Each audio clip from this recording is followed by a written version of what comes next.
Karakkamuri Shanmughan black ഈ cinema ഇറങ്ങിയ സമയം എനിക്ക് നല്ല ഓർമ്മയുണ്ട്. ഇതൊരു റമദാൻ സമയത്താണ് ഇത് റിലീസ് ചെയ്തത്. ഇതിന്റെ ഓപ്പോസിറ്റും മോഹൻലാലിന്റെ മാമ്പഴക്കാലമായിരുന്നു. ലാൽ ക്രിയേഷൻസ് ആയത് പ്രൊഡ്യൂസ് ചെയ്തത്. ഒരു രക്ഷയില്ലാത്ത ഇനീഷ്യൽ കളക്ഷനാണ് സിനിമ നേടിയത്. അപാര വിജയമൊന്നും നേടിയില്ലെങ്കിലും 10 ദിവസം കൊണ്ട് തന്നെ മുതൽ മുടക്കിന്റെ 3 ഇരട്ടിയോ 4 ഇരട്ടിയോ നേടിയ ചിത്രമാണ് ബ്ലാക്ക്. അതിന്റെ പത്രപരസ്യം തന്നെ ഭയങ്കര വിവാദമായിരുന്നു. എല്ലാ ഫാൻസുകാരെയും വെല്ലുവിളിച്ച് നിർത്തിയേക്കുന്ന ഒരു പത്രപരസ്യമൊക്കെ ആയിരുന്നു ബ്ലാക്കിന്റെ. അന്ന് പത്രം പരസ്യം ഓർമ്മയുള്ളവർക്കൊക്കെ കൃത്യമായിട്ട് അറിയാം. കാരക്കാമുറി ഷൺമുഖൻ എന്ന് പറയുന്ന ക്യാരക്ടർ ഗംഭീര ക്യാരക്ടറാണ്. മമ്മൂട്ടിയുടെ ഒരു സ്റ്റൈലിഷുമാണ്. എന്നാൽ ഡയലോഗുകളൊക്കെ നല്ല കിണ്ണം കാച്ചി ഡയലോഗുകൾ. മമ്മൂട്ടിക്ക് വേണ്ടി മാത്രം വാർത്തെടുത്ത കഥാപാത്രമാണ് ബ്ലാക്കിലെ കാരക്കാമുറി ഷൺമുഖൻ.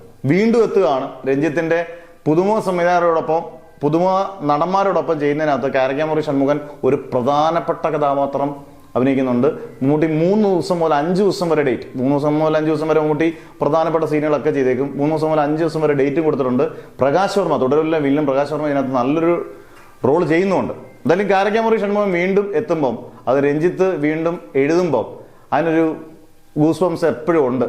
എന്തായാലും മമ്മൂട്ടി അടുത്തത് അഭിനയിക്കുന്നത് കാരക്കാമുറി ഷൺമുഖനായിട്ടാണ്. അത് കഴിഞ്ഞാൽ അടൂർ ഗോപാലകൃഷ്ണൻ ചിത്രത്തിൽ ജോയിൻ ചെയ്യും.